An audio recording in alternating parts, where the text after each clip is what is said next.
So, guys, I just finished watching episode two of season two, Stranger Worlds. I cried like a baby like 4 or 5 times during that episode.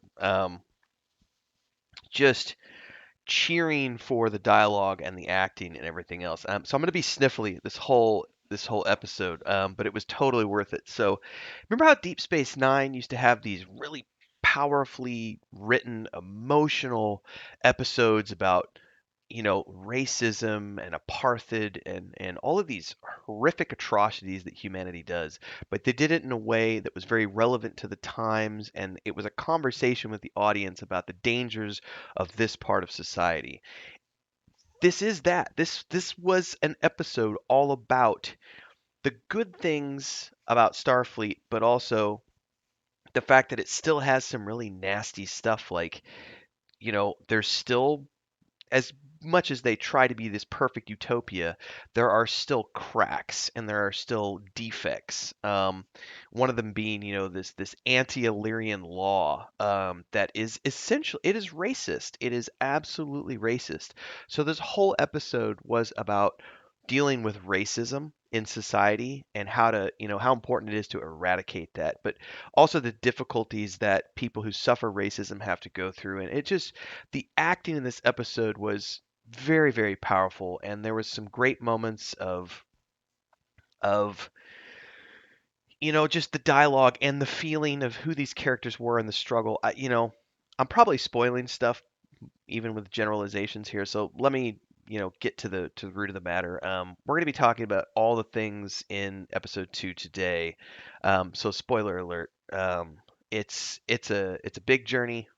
This is a very important episode. I don't want to get into specifics because that's going to be after this and tell everybody, hey, we're about to go in and do a deep dive. So if you haven't watched the episode, go do your deep dive, come back.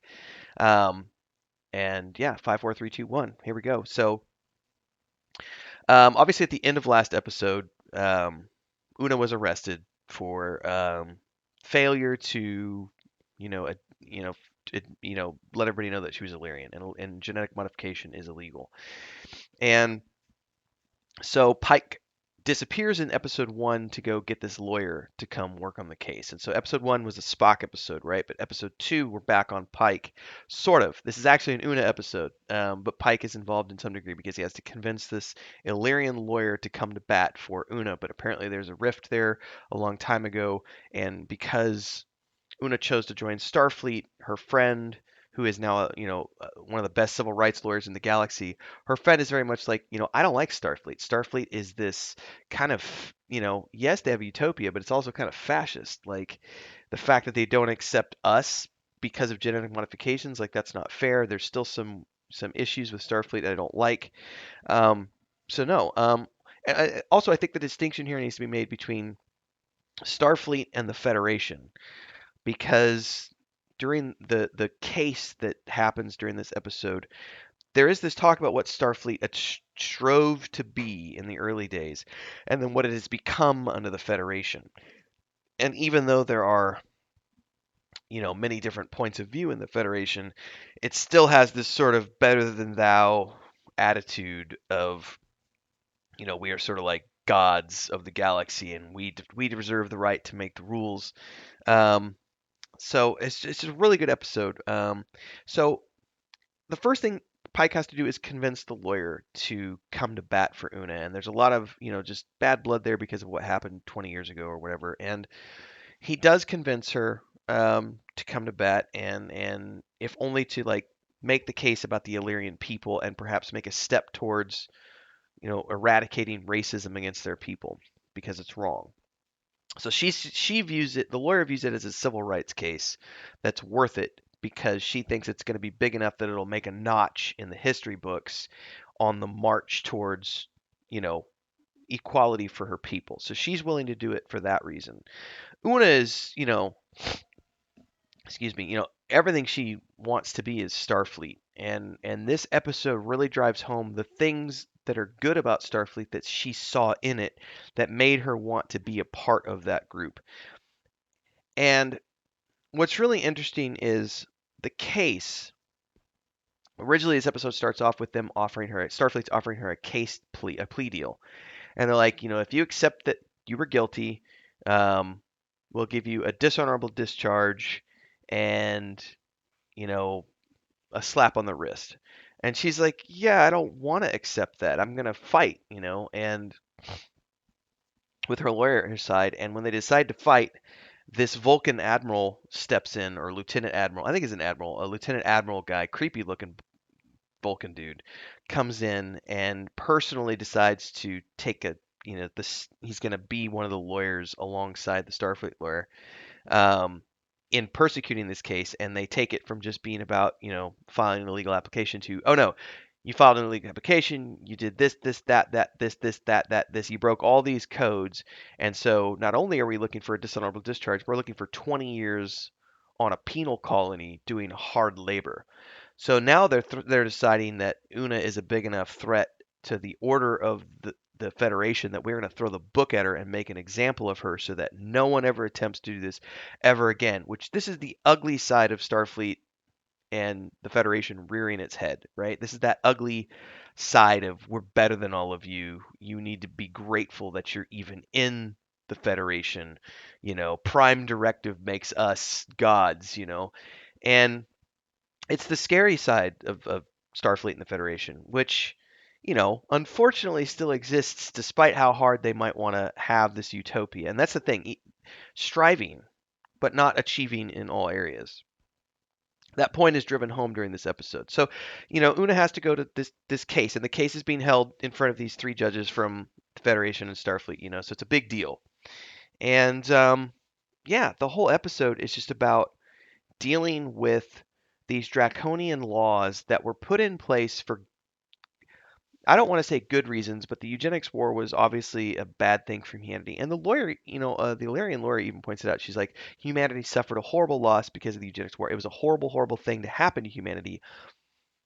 But that doesn't mean that all of us who come after should be paying for the sins of the fathers. Like, there are other ways to look at things. And she brings this case to the table of saying, at one point, it was illegal to be black. It was illegal to, you know, be indigenous. It was illegal to do this, that, and the other. And she brings all of these case studies to the court, the Illyrian lawyer, of humanity's ugly past of dealing with racism and apartheid and all of these things, and how humanity eventually overcame these things to get to the point where Starfleet became this thing that everyone wanted to become a part of, and the Federation and everything else. And she says, if it, looking at how these things were once all considered illegal and everything else, don't you also think that maybe Illyrians aren't the danger that you think they are? And maybe it's time to move beyond that and have this be another moment in history for the Federation where they accept that perhaps they were wrong about this. And it was presented in a very beautiful way. Like I said, I cried multiple times during this episode. The acting, the writing, everything was extremely poignant in terms of society and humanity and getting past racism. I feel this very, and I know some people look at this and go, "You're an older white dude. How can you possibly have empathy?" My wife is Mexican. I live a good chunk of my life in Mexico. I have permanent residence down here. I speak Spanish. I spent a lot of time in the States as well. We kind of do half and half as often as we can until the pandemic, um, and we still keep those connections and everything. And you know, it's important. But at the same time, because I'm married to a Mexican, I have a completely different way of looking at the U.S. than I did when I was growing up. When I was growing up, it was very much me as a white guy, and in Bible Belt, U.S. I grew up in Missouri and Colorado, so I was not surrounded by multicultural anything at all. It was, farm fed, farm bred, you know, Bible Belt stuff. And when I started to travel the world full time in 2007, I began to understand there's a great big world out there. Um, I had started traveling in 1999, but I didn't start living abroad until 2007, and that's when I went. I've been doing all this traveling, and as I start to live in these other countries, I'm realizing that this whole idea of this is the best place. Everyone wants to join here because this is the best place.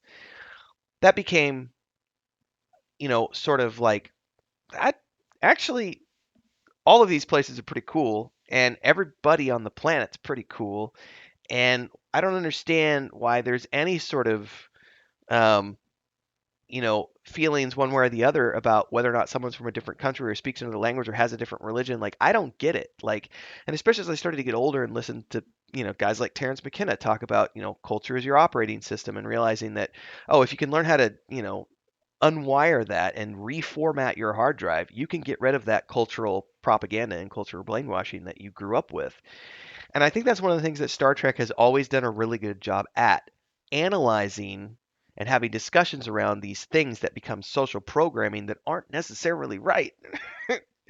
And they can be hard conversations to have with people because some people aren't willing to look past their cultural brainwashing, that cultural mindset. Um, Star Trek has always pursued really interesting storylines within their shows. I remember the racism stuff in DS9, with having was it I forget the name, Avery? Avery was Captain Avery, I think, or that's the actor's name. But he being a black man in Hollywood and having the leading role in the show, they had the perfect opportunity to tackle difficult subjects around race, and they did. Deep Space Nine is an amazing show. And Gene Roddenberry in when the first original series came out, there was always themes being tackled within these shows. This episode goes back to those roots of tackling a difficult theme for people to discuss, and that's racism. And it was done a really good way, and it brought tears to my eyes because I know what my wife has to go through when we travel, and that's just traveling. She doesn't live up there full time, but even when we go up there, there's always the side eye, the stink eye, the why are you speaking Spanish in Walmart? This is America. You got to speak English. Like, there's always, again, growing up, I saw none of that. But then, you know, being married to a Mexican woman and having to see that. You have an accent, ooh, immediately distrust you because you don't speak American. Like, I see all of those things when I see this episode on talking about the Federation and everything else. So it was a really good episode to talk about things that need to be talked about. But also there were some really cool just Star Trek moments in this episode that harken back to other episodes as well. But one of the things I loved was there's this moment, a brief moment of levity in this episode where the Doctor and what's up, everybody? Commercial break here. I got to give a shout out to our guild champions. It's the highest tier membership here on YouTube. We got Ancient Entity, Crazy as Relative, and Remy D. Thanks so much for your support. And of course, to all of the members here on YouTube, thanks for keeping me on the air full time. If you do like what you see and hear on my channel, don't forget to not only like, subscribe, and hit that bell icon, but please support. Consider me your Netflix, your Hulu, your Disney Plus, or HBO, whatever you want to call it. You can do memberships here on the channel starting at $3 a month. And of course, anytime you see me live or you watch a premiere, you can do super chats and stickers on those videos and super thanks on any upload you see, which allows me to keep doing this full time and paying the bills. So from Chris and I and all of our rescue cats, we say thank you. Let's get back to the video at hand. The helmsman, what is her name? Vasquez? I can't remember her name. But she's the Latina actress, right, who plays the helmsman. And they're in the bar and they're watching Spock and that admiral that got brought in at a table with each other, and they're just stiffly facing each other in a Vulcan way. And she's joking, like about what they're having a conversation about. So she's mimicking them having this conversation in their accents, and "Oh, that's just so illogical. Blah, blah." She's just poking fun at them this whole time, and she's like, "Look at them, buddy, buddy, chummy, chummy." And the Doctor's like, "Actually, no." If you know how to read Vulcan body language, you could tell that those two hate each other. And then Spock gets up from that table and comes over and he's like, "I am so sorry for the outburst." And it's like, there was no outburst. What are you talking about? But in Vulcan, that they were having an outburst, a heated argument at the table. It was a very, brief moment of levity in this otherwise very heavy episode, but it was very well done. So, just throughout this episode, we get, um, I think for me, I think this is the best writing I've seen. Let me have to figure out a way to say this. I think, and I'm literally sitting here thinking about this now. I've watched most of Discovery, not all of. I need to get caught up on Discovery. I'm caught up on Picard. I've watched pretty much everything.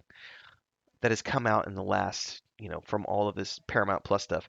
This is the best written piece of Star Trek that I have seen since they started doing all this new Star Trek stuff. And I have loved all of it. Don't get it twisted, everybody. Like, I like Discovery. Other people hate it. Whatever. Get out of here. I love all Star Trek. Picard was great. I loved all 3 seasons. I hope we get more of that. Having Strange New Worlds get spun out, that's awesome. Season 1 of Strange New Worlds was fun. It was good. I enjoyed it. I'm glad they got a season 2. I feel like season 2 is kicking things up a notch. And they're saying, "Oh yeah, we're gonna turn this up to 11 now." Because season 2, we're only 2 episodes in, and this is firing on all completely different types of cylinders. So I'm really enjoyed this. Um, the very interesting arguments being made by the lawyer. I would be interested to see if they actually had. I would assume they did because of the way this played out. I would assume they actually brought actual civil rights lawyers in.